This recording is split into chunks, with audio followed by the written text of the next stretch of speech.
Welcome to the John Brown University Chapel podcast, recorded in the historic Cathedral of the Ozarks in Siloam Springs, Arkansas. This week's chapel speaker was Dr. Keith Jagger, University Chaplain at John Brown University. Prior to coming to JBU, Keith served in pastoral ministry in Thunder Bay, Ontario. Keith earned his doctoral degree in New Testament at St. Andrews in Scotland. Well, I'm not sure about you, but this time of year is always an interesting one for me.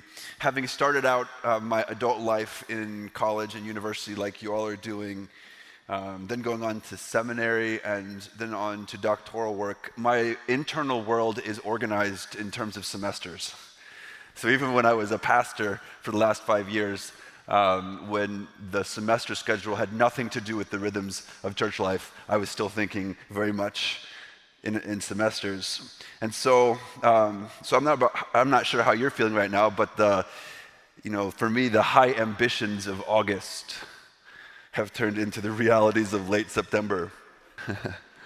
All the responsibilities I took on at the end of the summer are real now, and in the very middle of it all, life is unfolding, sometimes unexpectedly with some pain, some moments of profound beauty in it all.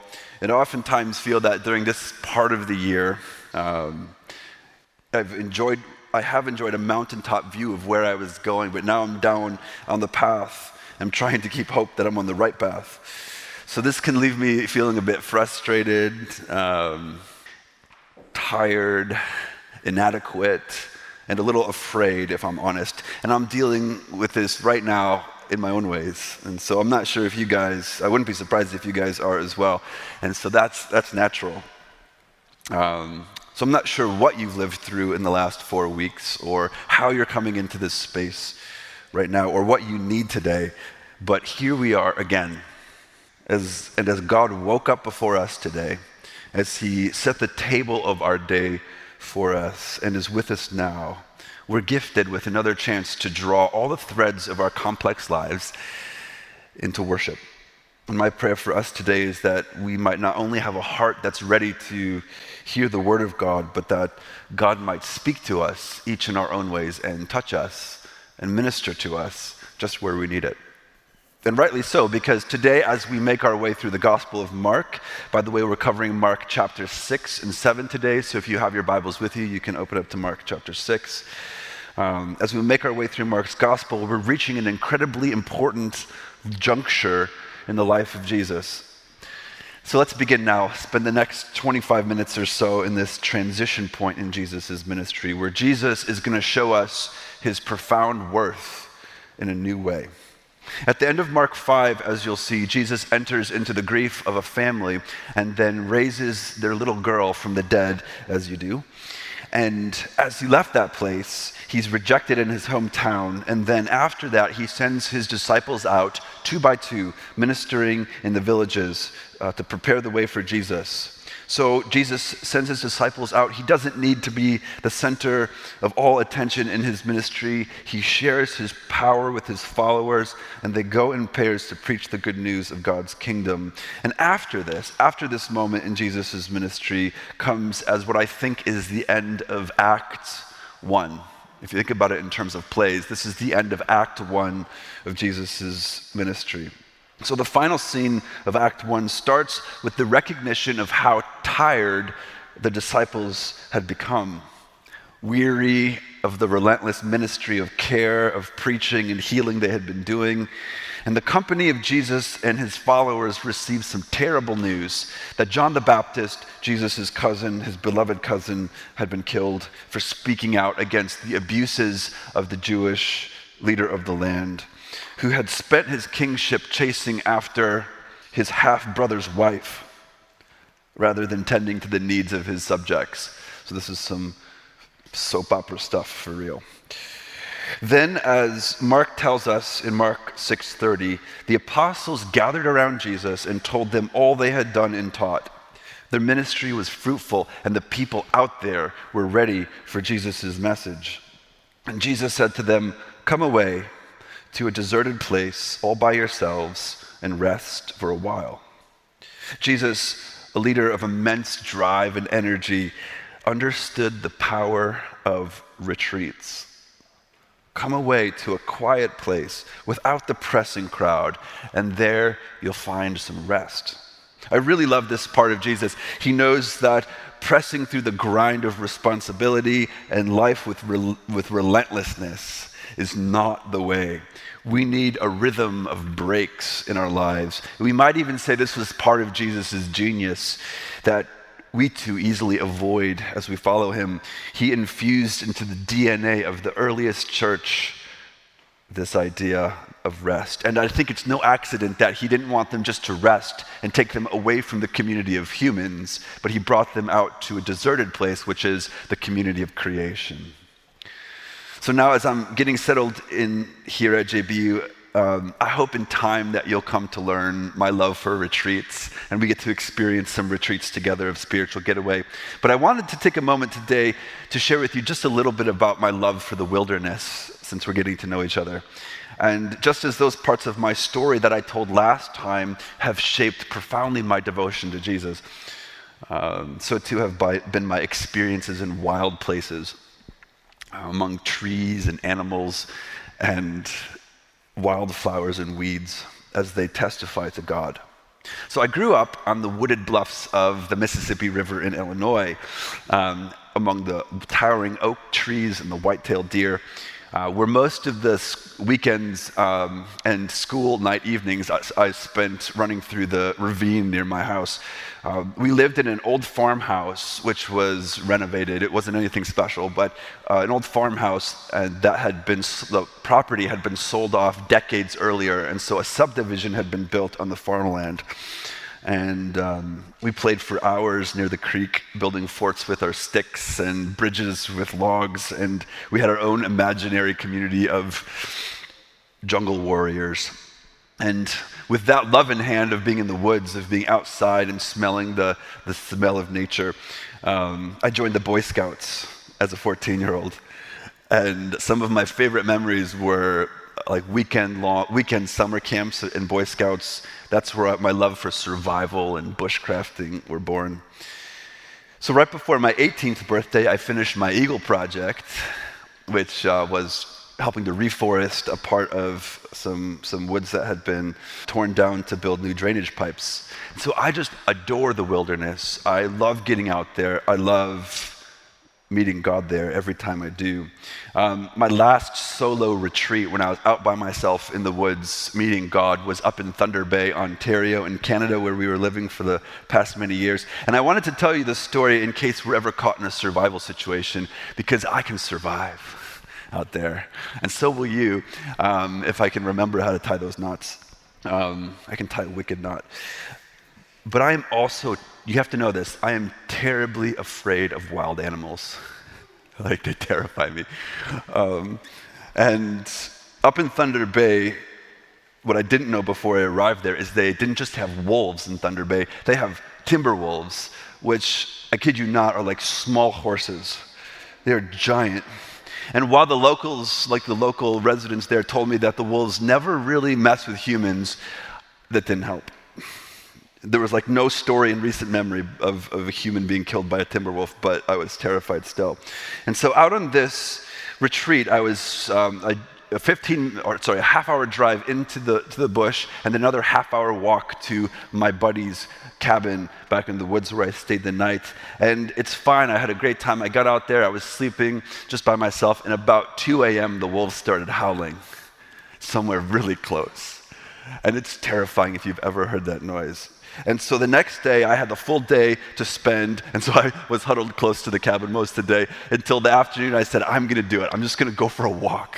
I'm going to get out there, but I wasn't going to go unarmed. But the problem was I was not armed. I didn't bring anything with me like that. And so I got this big Gandalf stick that was about this high, and I found the rusted axe that was by the fire, and I'm like, I'm going to go out, and I'm going to protect myself. Well, it was a beautiful day, a nice walk, and I met the Lord there, and we had a great time together. But the thing which gets talked about is that my buddy decided to come meet me at one of those moments on my walk. He was on his four-wheeler, and he came out, and he saw me just like practicing my self-defense. It's like, oh, what was I thinking? so that he won't let me live that down. But I love it when Jesus says to his disciples, come away to a deserted place all by yourselves and rest a while.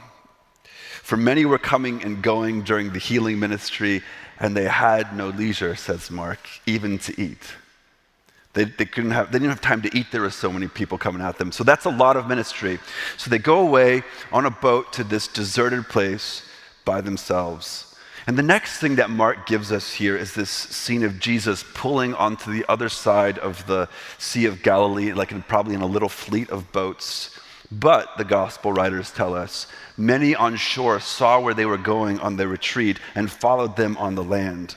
And so when Jesus, weary, exhausted, in need of a break from it all, and more likely with his heart grieving from the loss of the news of the loss of John the Baptist, they're ready to stretch out their arms, take a break for a while from pouring out their life energy into the needs of humans. They were looking for a break from people. But instead, the synoptics tell us, as Jesus went there, he saw a great crowd forming. And this might be actually one of my favorite moments in all the Gospels. And Jesus might have responded, if he were more like us, with at least internal, if not external frustration.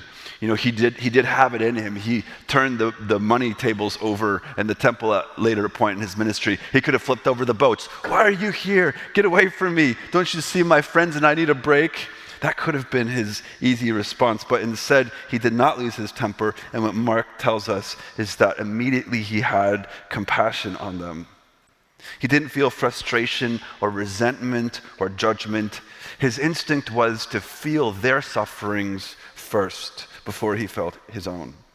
Matthew and Luke tell us that instinctually he saw the crowd and he rolled up his sleeves, maybe even still just stepping off the boats. He saw the crowd there, rolled up his sleeves and put his sacrificial attention to the crowd, moving through them, healing them as he went. This was meant to be a time where Jesus was going to get poured into by the Father, but he found himself once again pouring back out. A few weeks ago, I told you that my goal for this semester with Jesus was to paint a picture of devotion, or to answer the question, the heartbeat question of this all: why is Jesus worthy of our devotion? Back then, in that ancient time, he stood there ready to ask for his followers' devotion, and today he's alive in heaven and stands still asking for ours.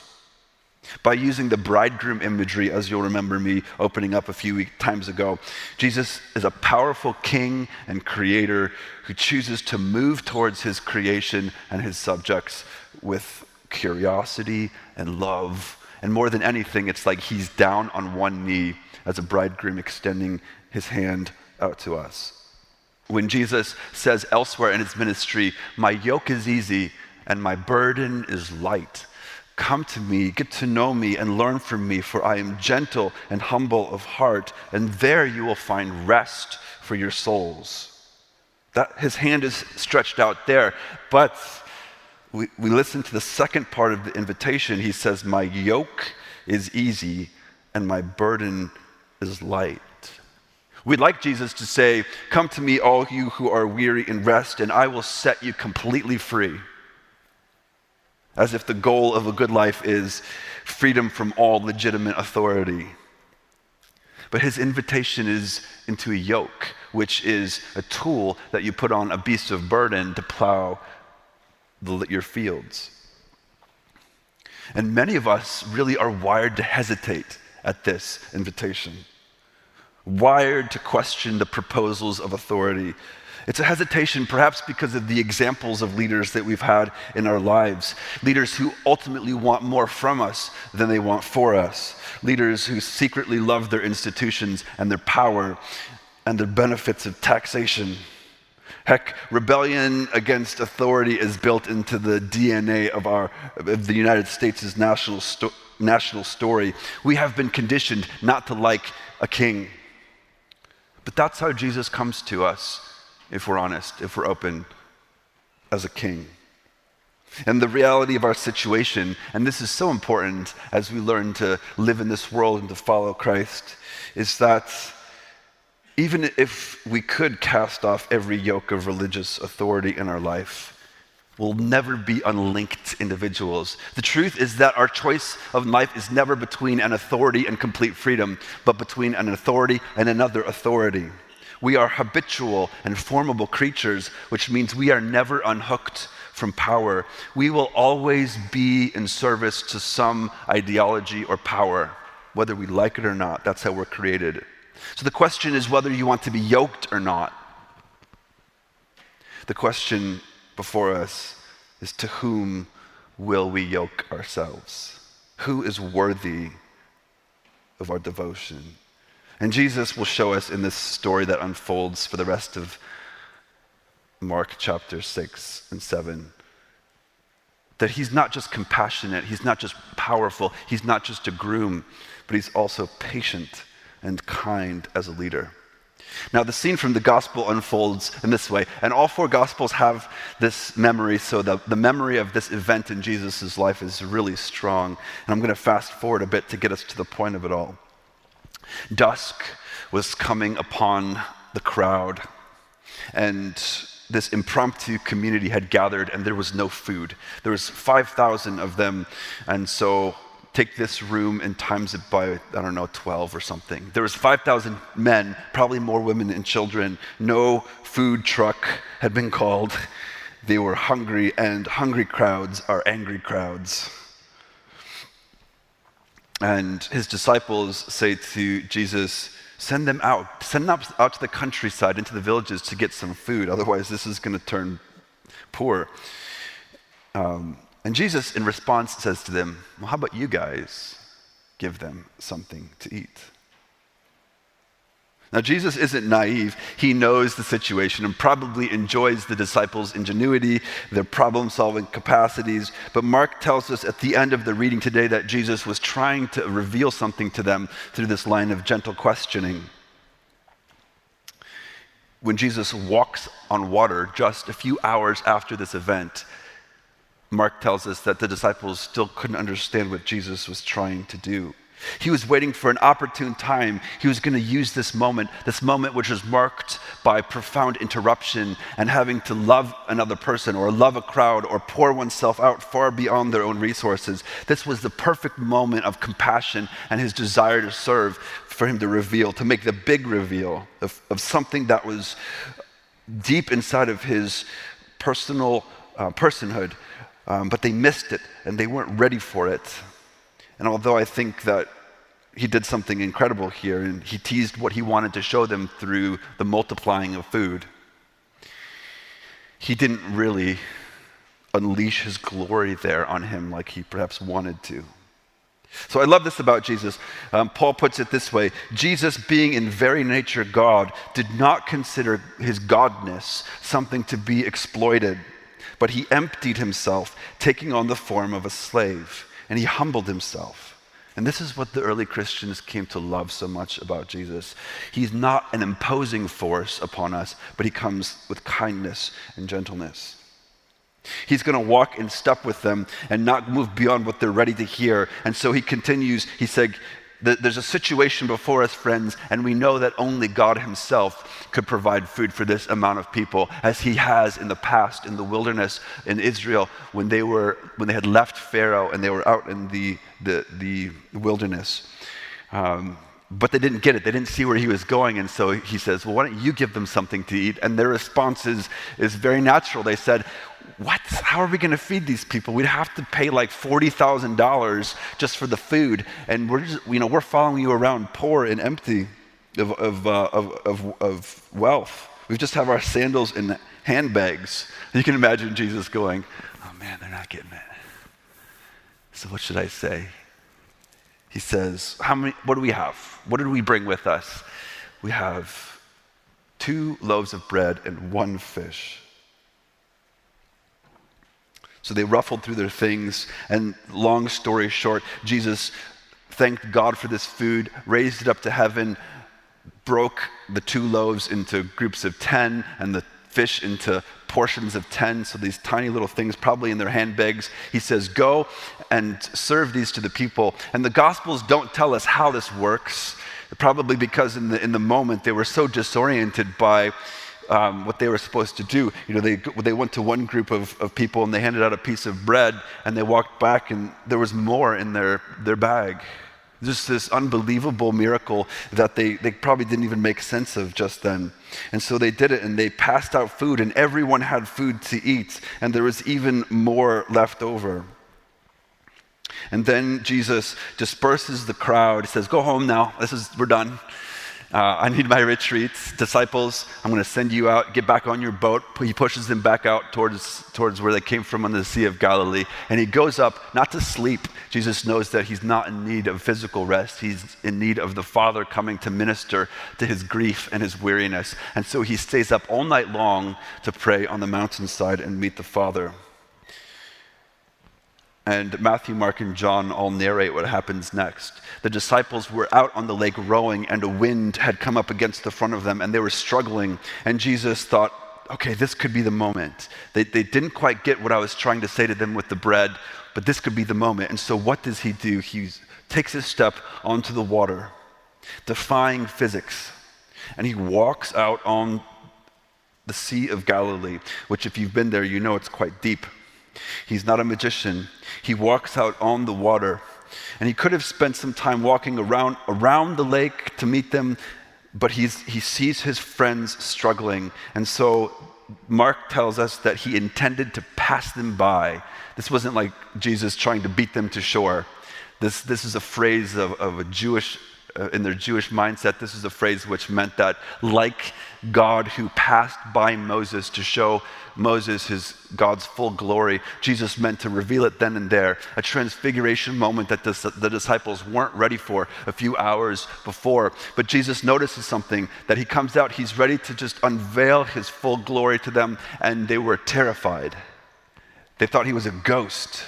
They were so worried and just completely horrified by the scenario, as probably you and I would be, that he realized, oh, now's not the moment. Jesus and God, they never reveal to themselves. God never reveals himself to human beings when he knows that it will short circuit our wiring, because he's a gentleman. So rather than showing his followers his glory, he keeps it hidden and just steps back into the boat with them. Don't worry, it's just me. Take heart, do not be afraid. And they did not understand. People of Christ, followers of Christ, we need to learn Jesus' methods. We need to understand who he is. We need to get our brains into his ways. We need to be disciples. But being disciples is the foundation of something much greater, which is choosing to take hold of his hand, bowing our knee to him in return, implementing the total rule of his kingship in our life, in every dimension, in every aspect of our lives. When we listen to Jesus, really when we hear him call us, we find that he's asking for everything. It's not Christ over some part of our life. It's Christ over all of it.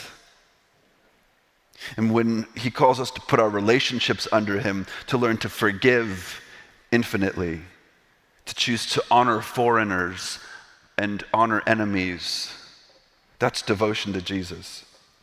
When we put our finances under him, not being afraid of wealth, but recognizing that money is an alternate vying authority in our life. When we choose our allegiance to God rather than mammon, that's devotion. When we put our futures and vocations under him, and we don't hitch ourselves slavishly to some program which is just wanting ongoing production without any rest. And I've been there. I've hitched myself to programs that wanted my ceaseless productivity. When we choose not to do that, but to hitch ourselves to healthy programs that want our rest, that's devotion to Jesus. His way is the way of salvation, but it can be scary sometimes, and we can flake out. And that's why this whole semester, I'm just inviting you over and over again to the idea that we need to remember why Jesus is worthy of our devotion, not just because he's powerful to heal, which he is, not just because he's a bridegroom who understands the human heart and can teach us to have healthy human hearts, but because he is patient and gentle and kind and the most pronounced gentleman in all creation. One way to do this, there's a couple ways that I'm inviting us to think about. How do we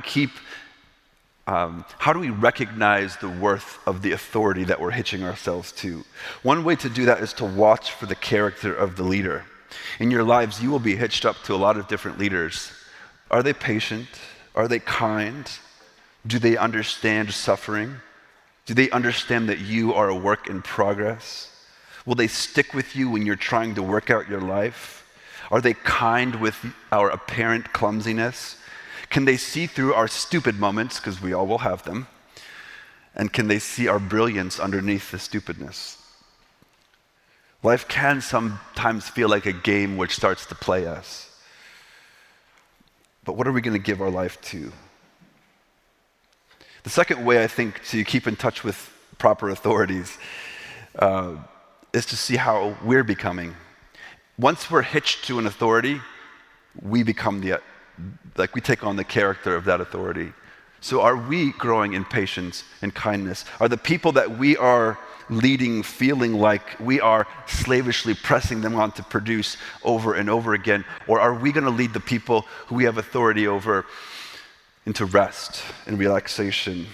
I'm not talking about negating hard work. I mean, Jesus called his disciples to an impossible task of starting the church in the Roman Empire. But the way in which we ask those who are in our authority to do impossible tasks makes all the difference. How do we know that our authorities are worthy of our devotion? Because of their character and because of how we're becoming, what they're shaping us into. And in this story, Jesus wants to reveal it all to them, fully human, yet our very creator in the flesh. Kind, compassionate. He's not a slave-driving leader. He will never force himself upon the people that will follow him, if by doing so it will cause them to short circuit. Which is why he discerned that he needed to do a gentle line of questioning rather than just overwhelming them. Authority, this kind of king who is patient, compassionate, and loving, he's the one that's holding out his hand to us. And if you'll remember, the way to devotion to Jesus is a bit of a journey. We're first intrigued by Jesus, and then we become familiar with him, and then we come to love him, and then we come to adore him. And so wherever you're at along this journey, I'm going to keep inviting us further and further into the question to show us just how worthy he is. He's the only one worth yoking our precious lives to. And here we are at the end of Act 1. He shows us what he's capable of. He shows us his character. He shows us what he can do, but he's not Pharaoh, or he's not Pharaoh and he's not Herod. And so as we move on into his life, we turn the page into Act 2, where he's going to show us his vision for love of all creation. He's going to show us just how deep his teaching of service and humility goes.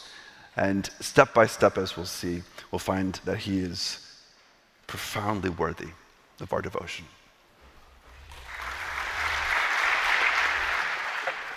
Thanks for listening to this episode of the John Brown University Chapel Podcast. Be sure to subscribe on iTunes or whatever platform you're listening on, and we'd love it if you would leave us a review.